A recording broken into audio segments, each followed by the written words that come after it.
Assalamualaikum warahmatullahi wabarakatuh. Jumpa lagi bersama Ping Li.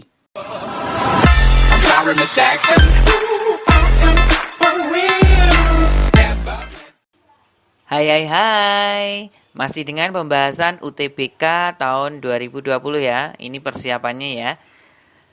Di video kali ini kakak bahas tentang perbandingan saja. Nanti ada 10 soal perbandingan ya.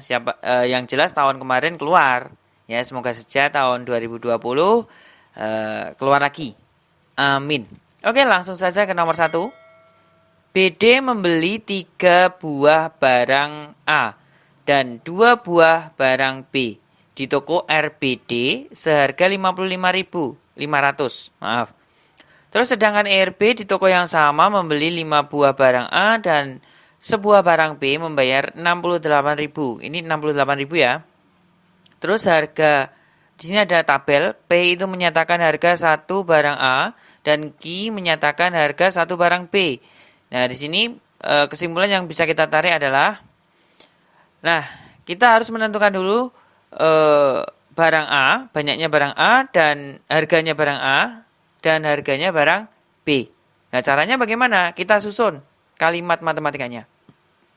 Kalimat yang pertama, 3 buah barang A berarti 3A ditambah dengan 2 buah barang B berarti 2B sama dengan 55.500. Nah, ketinggalan terus ya. Ini persamaan yang pertama. Terus persamaan yang kedua itu 5 barang A berarti 5A ditambah dengan sebuah barang B berarti 1B sama dengan 68.000. Nah, kita berencana mau menghilangkan apa ini? Mau menghilangkan B ya, soalnya ini kan kecil ini, 2 dengan 1 kan kecil. Kita kalikan aja dengan 2, biar nanti jadi 2B. Oke, saya taruh di sini. Berarti jadinya 10A ditambah dengan 2B sama dengan 68 kali 2 itu 136 ya.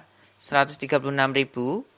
Terus bawahnya persamaan yang pertama yaitu 3A ditambah 2B sama dengan 55.500. Kita kurangkan. Ini berarti 7A. 7A sama dengan kurangkan itu 80.500. Oke, jadi A sama dengan 80.500 kita bagi dengan 7. Dapatnya itu 11.500. Nah, ketemu A kan? Sekarang kita mau cari B. Pilih, bisa persamaan pertama atau persamaan kedua. Persamaan kedua aja ya, gampang. 5A ditambah dengan B sama dengan 68.000. Nah, A-nya tadi kan 11.500. Kita kalikan saja dengan 5. Saya langsungkan jadinya 57.500. Ditambah dengan B sama dengan 68.000. Jadi B-nya sama dengan 68.000 dikurangi 57.500. Dapatnya 10.500. Nah, bisa kita tarik kesimpulan apa di sini? Ya, P lebih dari Q. Jawabannya adalah A. Paham ya? Oke, soal berikutnya. Nomor 2.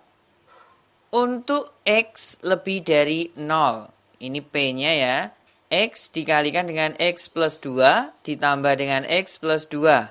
Terus Q-nya itu X plus 1 dikalikan dengan X plus 3. Kesimpulan yang dapat kita tarik di sini adalah, nah, caranya bagaimana seperti ini?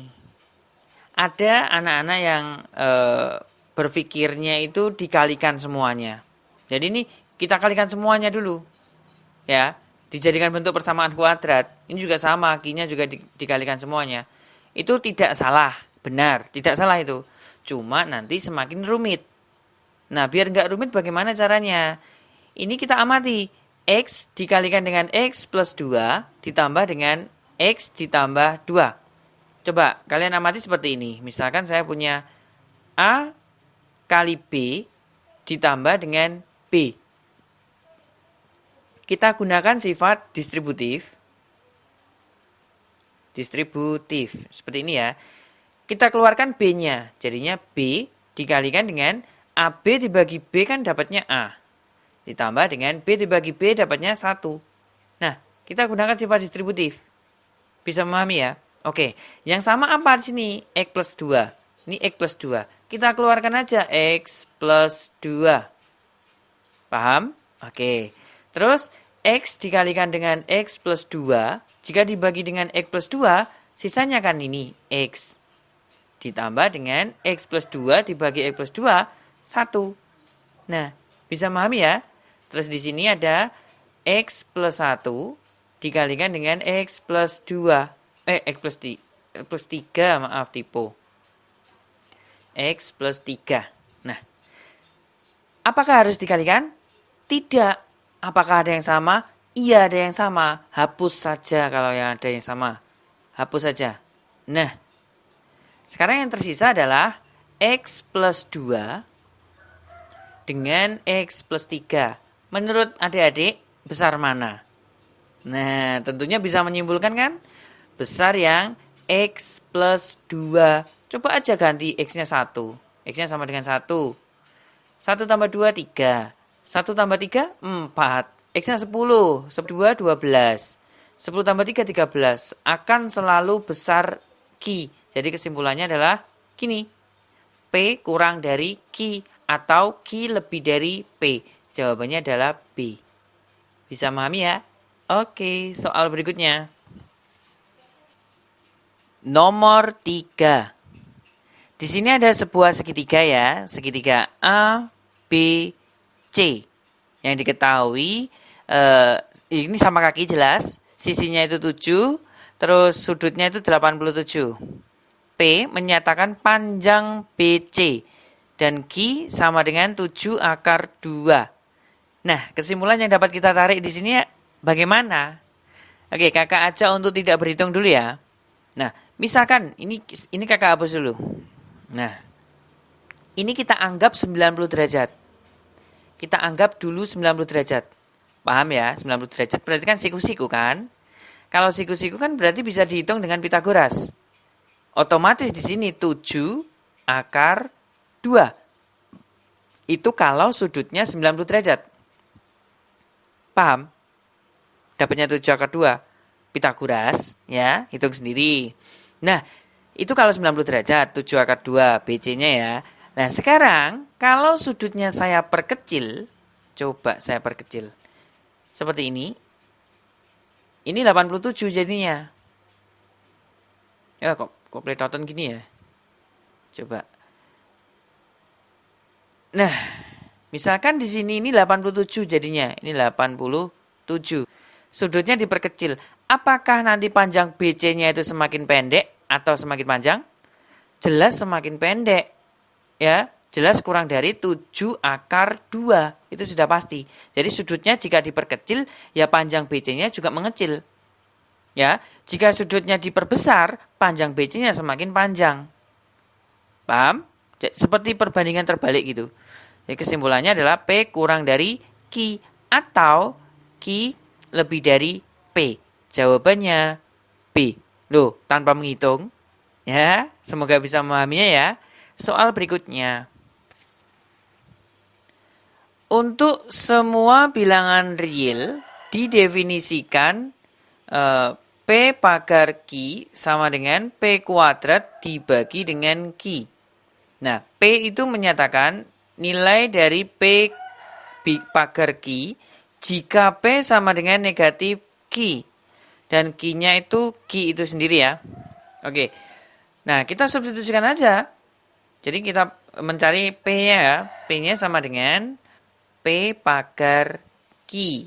Nah, P-nya itu negatif Q. Kita masukkan ke sini, ke definisi ini yang kita punyai. Jadi P kuadrat berarti negatif Q dikuadratkan dibagi dengan Q. Jadinya Q kuadrat dibagi Q. Kalau bilangan negatif dikuadratkan kan negatifnya hilang. Nah, sekarang jadinya bagaimana ini? Q kuadrat dibagi Q. Hasilnya adalah Q. Kesimpulannya apa? Sama. Oke, P sama dengan Q. Jawabannya C. Dari angka 1, 2, 3, 4, 5, 7, 8, dan 9 dibuat sebuah bilangan X yang terdiri dari 5 angka boleh sama. Dan di dalam susunan angka tersebut selalu terdapat tepat. Nah, ada keterangan tepat 2 buah angka 5 dan 2 buah angka 9. Tepat, berarti angka 5-nya cuma ada 2, angka 9-nya cuma ada 2 ya. Oke, saya berikan gambaran terlebih dahulu. Nah, misalkan kita sediakan 2 kotak ya. Nah, ini kita bagi dengan 5.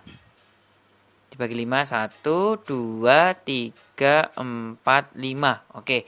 Nah, saya beri gambaran seperti ini. Misalkan angka 5, ini kan harus ada 2 ya. Misalkan 5-nya di depan sama 5-nya di belakang sini. Ya. Dengan, ini kan jadinya 5 ada di puluhan ribu. Dengan 5 berada di satuan. Jika 5-nya saya ganti di sini sekarang.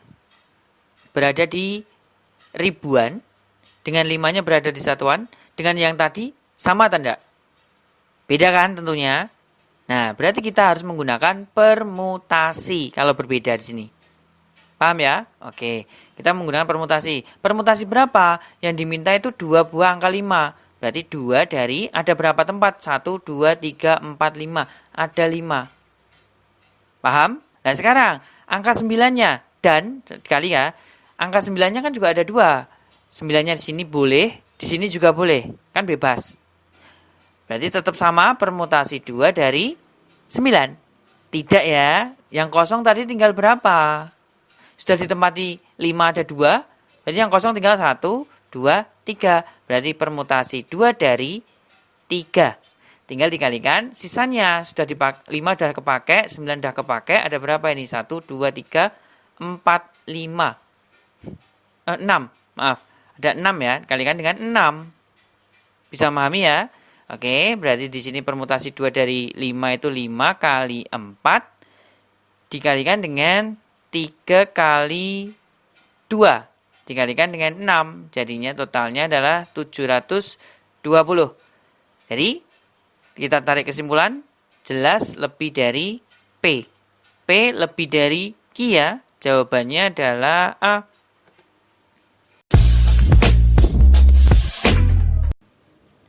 Dua buah persegi panjang yang berukuran panjang 6 kali 12 dan 11 kali 8 yang saling bertumpuk. X adalah daerah yang berwarna hitam di sebelah kiri dan Y adalah daerah berwarna hitam di sebelah kanan ya tentunya ya. Oke. Nah, di sini kita cari luasnya masing-masing. Gampang. Nah, ini kan ada warna X-nya itu yang warna hitam aja ya, ini bagian atas, terus Y-nya ini juga hitam aja yang bagian bawah. Nah, kita buat permisalan di sini misalkan 20. 20 satuan luas. Ya, kita cari X-nya, kita cari Y-nya terlebih dahulu. Oke, X-nya itu kan luas dari persegi panjang yang atas ini ya. 12 kali 6 itu berarti 72 dikurangkan dengan 20. Dapatnya adalah 52. Kita simpan dulu. Y sama dengan 8 kali 11, 88. Juga sama dikurangi dengan 20. Hasilnya adalah 68. Yang ditanyakan, yang P-nya di sini, P itu kan selisih. Y dikurangi X. Berarti itu 68 dikurangi 52 sama dengan 16. Sama ya. Tapi apakah sudah kuat? Oke, jika masih ragu kita coba. Kalau masih ragu kita coba. Coba dulu ya. Yang lain. Pengennya angka berapa selain 20? Coba. Oke, 30 ya. Kita coba 30 sini. Nah, 30. 72 dikurangi 30 dapatnya itu 42. Terus 88 dikurangi 30 dapatnya 58. Kita kurangkan. 58 dikurangi dengan 42 dapatnya adalah 16 juga. Apakah sudah kuat? Sudah ya? Jadi kesimpulannya adalah P sama dengan I. Jawabannya C. Paham ya? Oke, soal berikutnya. Nomor 7. X plus 1 dibagi dengan X min 1 sama dengan X. P menyatakan mutlak dari X min 1.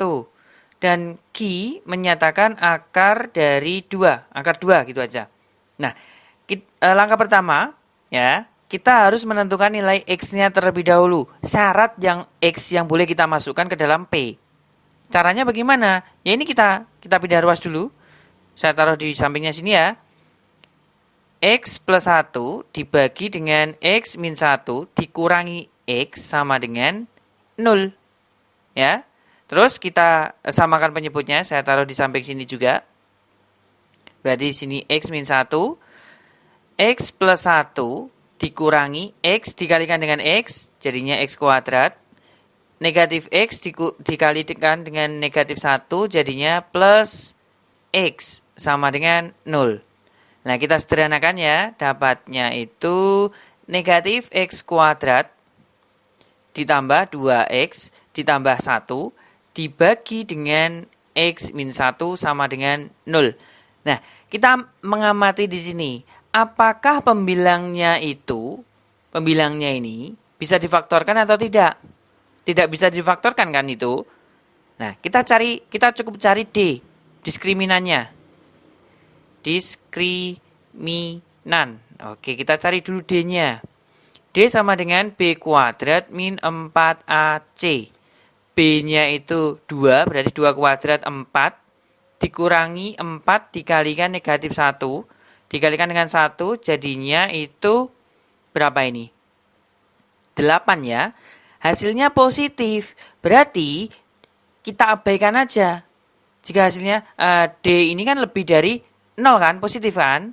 Ya, kalau positif berarti pembilangnya ini kita abaikan. Gak usah diurusi. Ya, biarkan aja. Yang kita urusi hanya penyebutnya saja. Bisa memahami ya?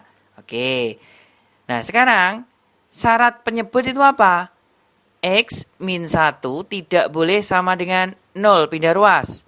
X tidak boleh sama dengan 1. Berarti semua X boleh kecuali 1. Paham ya? Semua X boleh kecuali 1. Sekarang kita coba. X-nya kita ganti dengan 2. Coba. X-nya kita ganti dengan 2 berarti mutlak 2 dikurangi 1. Gini. Sama dengan berapa ini? 1 ya, atau X-nya jangan ganti 2 lah. Kan positif. X-nya ganti aja dengan negatif 1. Berarti negatif 1 dikurangi 1. Jadinya mutlak negatif 2. Sama dengan 2. Kita tarik kesimpulan. Ya, P-nya 2. Q-nya itu akar 2. Akar 2 itu 1,4. Berapa gitu. Pokoknya 1,4 gitulah ya. Nah, kita tarik kesimpulan kan P-nya kurang dari Q. P-nya itu lebih dari Q. Gini kan?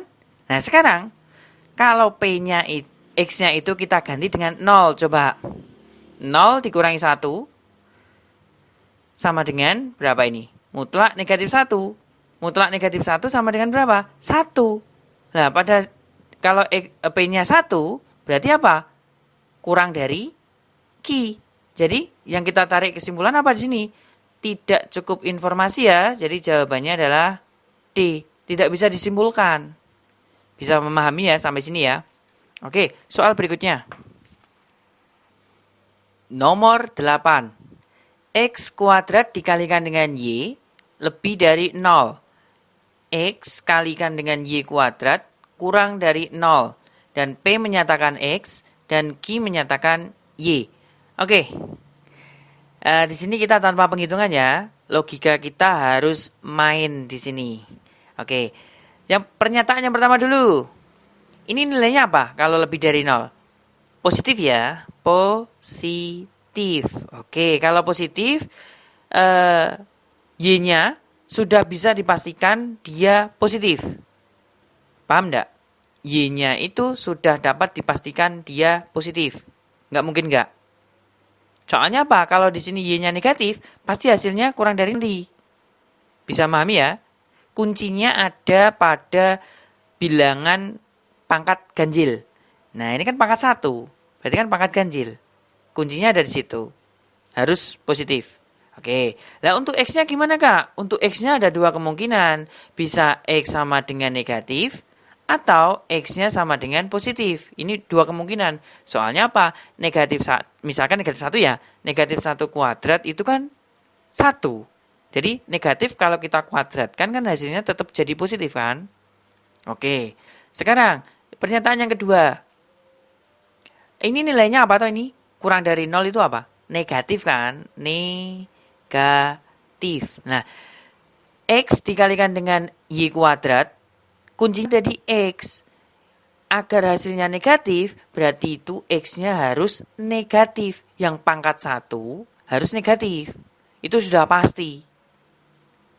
Paham? Kalau X-nya positif, tidak mungkin nanti dia hasilnya kurang dari 0, nggak mungkin. Nah, untuk Y-nya kan tadi sudah dipastikan positif.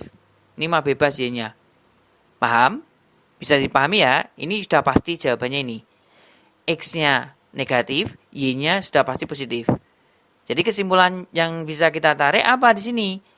Kurang dari ya, P kurang dari Q. Jawabannya B. Nah, tanpa menghitung kan, tapi kita menggunakan logika. Oke, lanjut nomor berikutnya. Nomor 9. Untuk membuat kopi yang enak, dibutuhkan M bagian kopi dan 2 bagian creamer, serta tambahan gula yang pas. BD telah menyiapkan beberapa cangkir kopi yang enak dan menghabiskan 4 bagian kopi dan 7 bagian creamer. Manakah hubungan yang benar antara kuantitas P dan Q berikut ini berdasarkan informasi tersebut? Berarti kita harus mencari nilai M terlebih dahulu dengan cara menggunakan perbandingan senilai. Oke ya, kita cari dulu M-nya ya. M banding, kalau di sini kopi, perbandingannya juga kopi. Nah, M banding 4 berarti sama dengan creamer, bandingannya dengan creamer juga. 2 banding 7, kita kalikan silang, maka M-nya sama dengan 4 kali 2, 8 per 7. Ini adalah nilai M. Kita masukkan ke P sekarang. 7 dikalikan dengan M. 8 per 7 sama dengan 8. Jadi nilai P-nya adalah 8. Kesimpulannya, P kurang dari Q. Jawabannya adalah B. Bisa memahami ya? Oke, soal berikutnya. Soal ke-10. Soal terakhir ya. Diketahui X plus Y sama dengan 8Z. Manakah hubungan yang benar antara kuantitas P dan Q berikut ini berdasarkan informasi tersebut? P menyatakan rata-rata bilangan X, Y, dan Z. Q menyatakan 3Z ditambah 1. Nah, kita cari dulu rata-ratanya ya. P sama dengan, kita jumlahkan. X ditambah Y ditambah Z dibagi dengan 3. Soalnya kan ada 3 bilangan, X, Y, Z. Oke, X tambah Y berapa nilainya? 8Z. 8Z ditambah Z dibagi 3. Jadinya kan 9Z dibagi 3. Sama dengan 3Z. Ini adalah nilai dari P. P itu adalah 3Z. Nah, Q 3Z plus 1. Tentunya lebih besar 1 ya. Kesimpulannya apa di sini? P kurang dari Q selalu. Z-nya mau berapapun terserah. Kalau Q-nya itu plus 1, jelas selalu lebih dari Q kan? Jawabannya adalah B. Gitu ya. Oke. Demikianlah penjelasan beberapa soal dari kakak. Soal nomor 1 sampai soal ke-10 ya tadi ya. Ada 10 soal kalau tidak salah. Tentang perbandingan. Semoga di UTBK tahun 2020 banyak soal yang mirip ya. Soalnya ini adalah soal tahun 2019. Ya, semoga saja tidak jauh beda lah. Ikuti terus video dari Pingli dan jangan lupa untuk subscribe Pingli, share ke teman-teman kalian juga ya. Nah, di medsos juga kalau bisa. Oke, ikuti terus video pembahasan dari Pingli berikutnya. Terima kasih.